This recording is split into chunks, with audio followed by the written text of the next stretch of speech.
Mouth-watering meatloaf, conveniently packed into bite-sized meatballs that make it easier to eat and take for leftovers.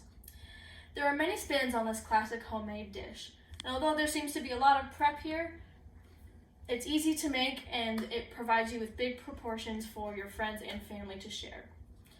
This was one of the very first recipes that I found and made for me and my husband when we moved into our first apartment, so it really packs a big meaning. And although it's not a traditional family recipe from either side of our families, it's become one of our forever favorite meals. First, we're going to talk about all of our materials that we have here. There are 24 materials and ingredients altogether, packed into one punch of 15 steps. First, I'm going to start by telling you everything that you're going to need for this, and then we'll cover each of the 15 steps so that you know exactly how to make this for yourself. First, we have lots of materials here. You're going to need a large mixing bowl, 2 plates, some measuring spoons and a measuring cup, 2 medium mixing bowls. I have 2 different spatulas or spoons, a cookie scoop, tongs, and I also have my large skillet and a large cooking pan.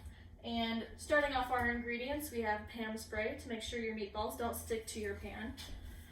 We have flour, 2 tablespoons of Worcestershire sauce and 3 tablespoons of distilled white vinegar already mixed together here, 3/4 cup of quick oats, 4 to 6 tablespoons of the minced onion that you would buy off of a spice rack, 2 tablespoons of sugar, 1.5 teaspoons of salt and pepper to your own taste, 3 tablespoons of a actual diced onion, 1 cup of ketchup, and 1 to 1 1/4 pounds of hamburger, and 1 cup of milk all the way over here. We're going to start by adding our meat into our mixing bowl.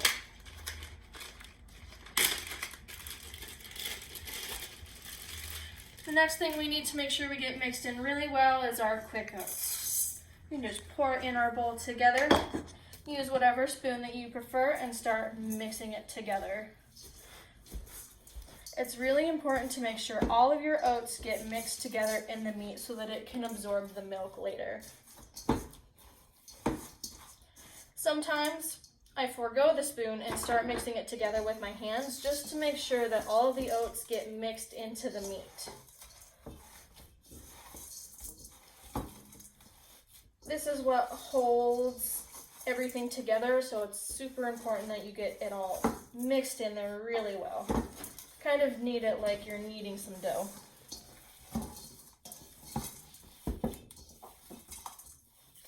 As soon as you get most of your oats all mixed in together there,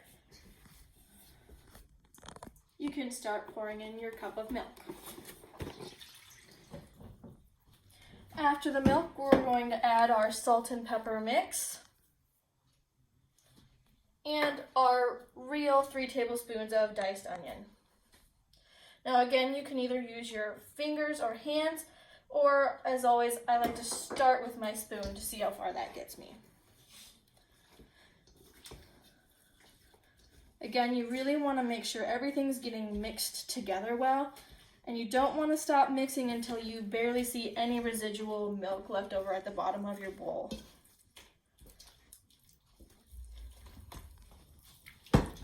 So again, I got it mixed in pretty good here, and I'm going to forego my spatula and start kind of mixing it together to make sure everything gets mixed in here really well. This is a little bit of the fun, messy part.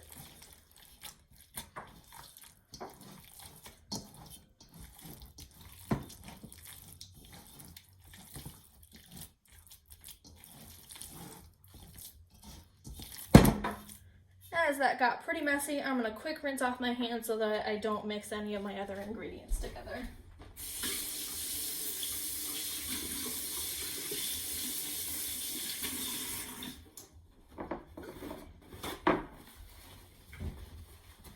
After your meat and everything is mixed together, they're ready to be scooped into the meatball shape. This is what I use my cookie scoop for. You can use whatever you like or just grab them by your hands. I like to use the cookie scoop because it makes sure that most of my meatballs stay the same shape and size. you're gonna pull out your plate and start putting it together. I like to put them in a circle. It just gives me more room to make sure all of them make it on as few plates as possible. Depending on the size that you make them, you may have to add a third plate. Again, once you get it in the cookie scoop to your desired size, I like to trim off a little bit of the meat.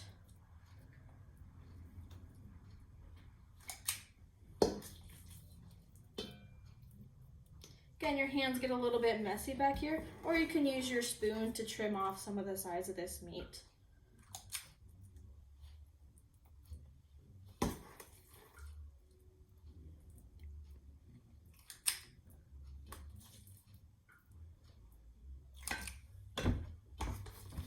I like to get nice hefty scoops. It just makes it easier and gives you more to eat in one sitting than eating a bunch of little meatballs. But if you would like to make them, your leftovers, into a meatball sandwich, you can also make them a little smaller to make them more convenient for that.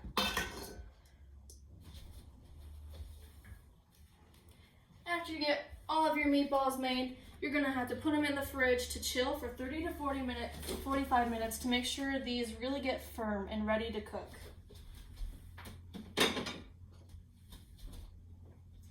While we wait for those, we're going to start the oven and preheat it to 350. As that starts going, we're going to put this aside and start making our sauce that needs to be ready to go once those meatballs come out of the refrigerator. This is where our ketchup comes in handy and our extra spatula. Really make sure this is our base for our sauce. Make sure you get every little bit of ketchup that you can out of your measuring cup. Then we have our vinegar and Worcestershire sauce that we mix in. I like to add this in and make sure it gets stirred really well before I add any of my other ingredients, because this is the most watery part of the recipe.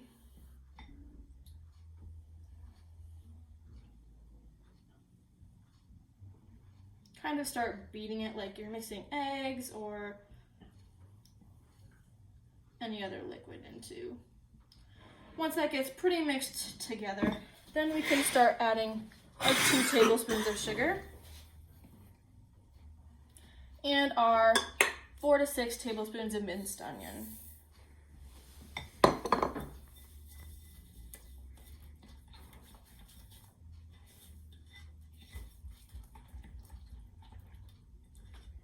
Really make sure that you don't see any separation of the vinegar, Worcestershire sauce, and the ketchup. That's how you know that it's getting blended well together and that you're good to go. After that, this is where our hot sauce comes in, and this is totally based on preference. Whether you like it a little bit spicier or a little bit cooler, or you can forego hot sauce altogether.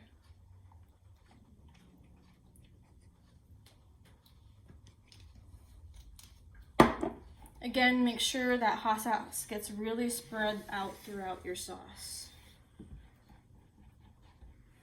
You can smell the spice.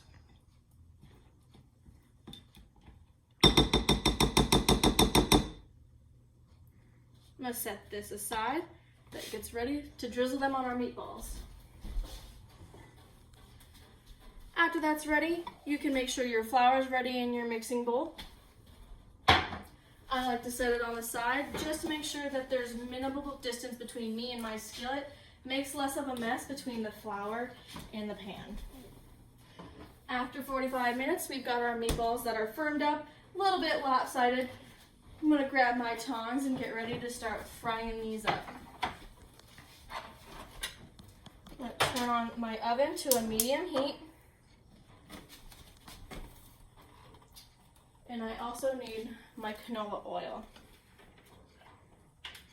It says about 4 tablespoons of canola oil, or just enough to coat the bottom lightly. You don't want to get too much, otherwise it starts popping back up at you once it warms up. And too much can cause a mess if you get too much flour in the pan as well.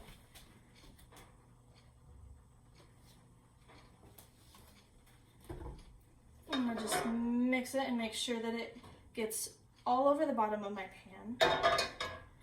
Next, I'm going to use my tongs and switch these around. As I'm grabbing my meatballs with the tongs, I like to kind of reshape them. They're pretty firm after being in the fridge for that long, but just kind of squish them back into a meatball shape. I'm going to toss my meatballs around in the flour, and then once I pick it up, I'm going to shake it really well so that there's not a whole lot of excess flour in there that causes a mess in the pan and can either ruin your pan while you're trying to clean it or make a big mess and takes up more of your oil.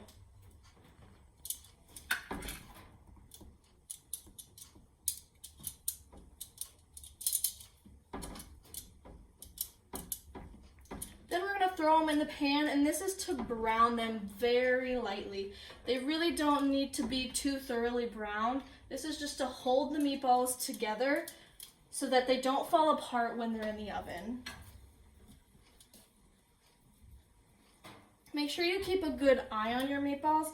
If you leave them there for too long, slightly too long, they can start to stick to the bottom of the pan and then pull apart, and again, just ruin what you've tried to prevent of them crumbling.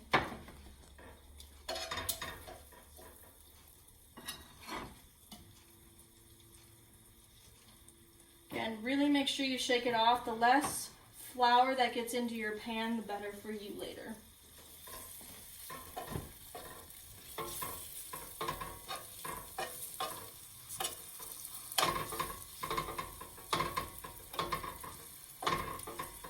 Again, just see how I'm really getting this lightly browned, just enough so that it holds together in the oven. Make sure you turn it to all of the sides. Again, there can definitely be some pink left to them because all they need to do is hold together once you put them in your pan. If they do start to stick to the bottom of the pan, just kind of shimmy it. Use your tongs to scrape it off the bottom.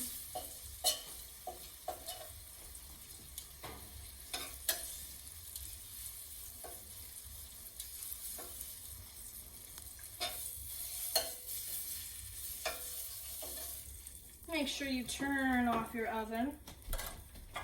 Once you've got all of your meatballs nicely in rows here, then you can use your sauce and drizzle them on top. Make sure to evenly coat them so that each one gets a delicious helping of your sauce. I like to just grab a little bit and just lightly spread it. I try not to do too much sauce at the beginning just to make sure I have enough for all of the meatballs. Every time I make it, I always turn out with a different amount of meatballs, so you want to be a little bit conservative at first. Make sure you spread it evenly. Keeps the meatballs nice and moist once they're in the oven. And it's really good to use a spatula or a large spoon for this, just so you can spread it out a little bit once it's on there.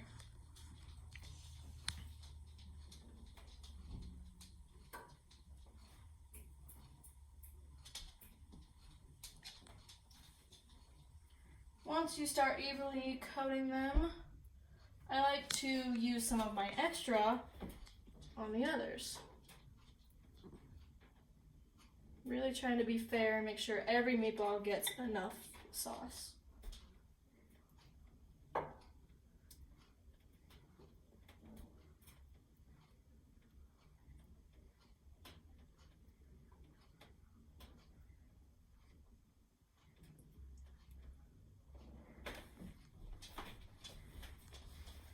Cover all of them. I'm going to go back and get some of them. Now our oven is ready.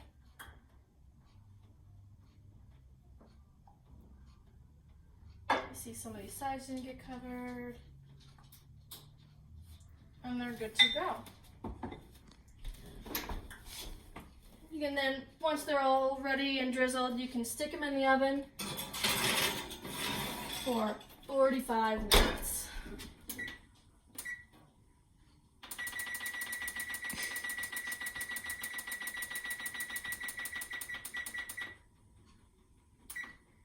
And we're good to go. Today we covered 15 steps and 24 ingredients to make mouth-watering meatballs packed with a little bit of a punch with that sauce.